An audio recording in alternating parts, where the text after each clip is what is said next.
نحمده ونصلي على رسوله الكريم أما بعد فأعوذ بالله من الشيطان الرجيم بسم الله الرحمن الرحيم رب اشرح لي صدري ويسر لي أمري واحلل عقدة من لساني يفقهوا قولي السلام علیکم ورحمۃ اللہ وبرکاتہ۔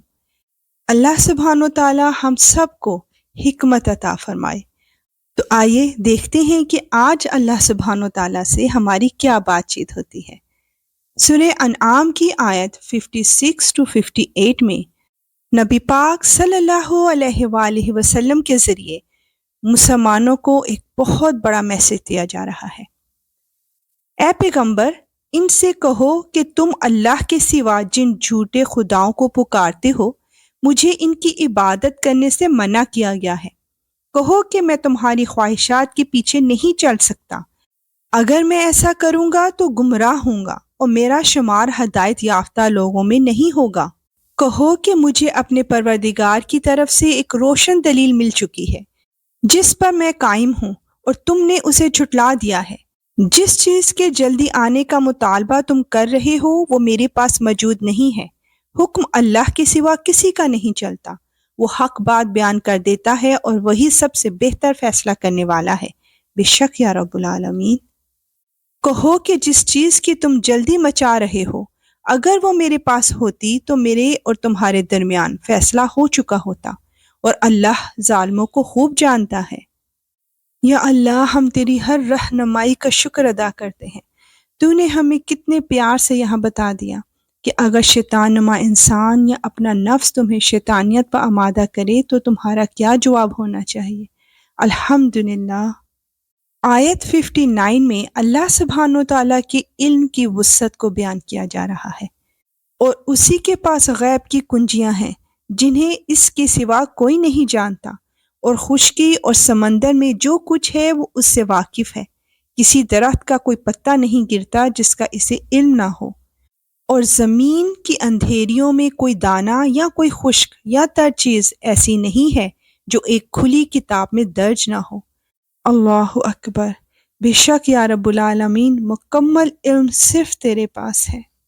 آیت 60 میں ہم جانیں گے کہ نیند کو موت کی بہن کیوں کہا جاتا ہے، اور وہی ہے جو رات کے وقت نیند میں تمہاری روح ایک حد تک قبض کر لیتا ہے، اور دن بھر میں تم نے جو کچھ کیا ہوتا ہے اسے خوب جانتا ہے۔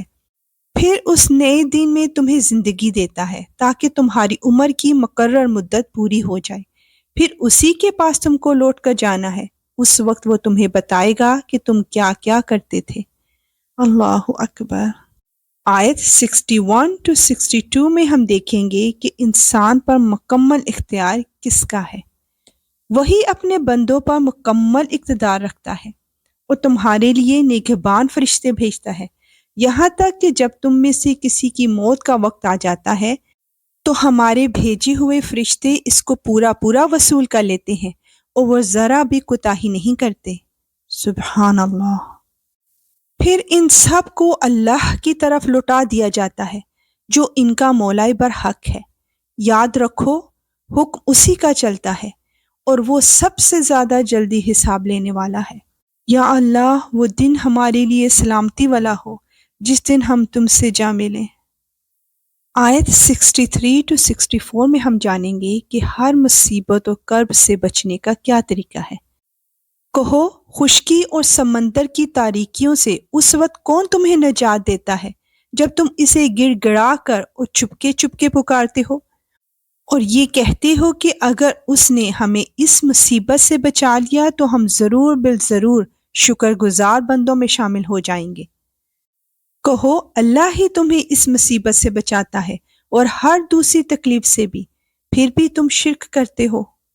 بے شک جس مصیبت میں بھی اللہ کو دل سے پکارا جائے تو اللہ سبحانہ و تعالیٰ اس مصیبت سے نکلنے کے اسباب پیدا فرما دیتا ہے، اور ہمارا بھی یہ فرض ہے کہ ہم اللہ کے شکر گزار بندے بن کر رہیں۔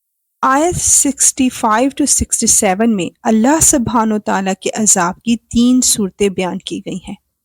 کہو کہ وہ اس بات پر پوری طرح قدرت رکھتا ہے کہ تم پر کوئی عذاب تمہارے اوپر سے بھیج دے یا تمہارے پاؤں کے نیچے سے نکال دے، یا تمہیں مختلف ٹولیوں میں بانٹ کر ایک دوسرے سے بھڑا دے اور ایک دوسرے کی طاقت کا مزہ چکھا دے۔ دیکھو ہم کس طرح مختلف طریقوں سے اپنی نشانیاں واضح کر رہے ہیں تاکہ یہ کچھ سمجھ سے کام لیں۔ اور اے پیغمبر، تمہاری قوم نے اس قرآن کو جھٹلایا ہے، حالانکہ وہ بالکل حق ہے۔ تم کہہ دو کہ مجھ کو تمہاری ذمہ داری نہیں سونپی گئی ہے۔ ہر واقعے کا ایک وقت مقرر ہے اور جلد ہی تمہیں سب معلوم ہو جائے گا۔ اے اللہ، تو ہمیں ہر طرح کے عذاب سے محفوظ فرما دے۔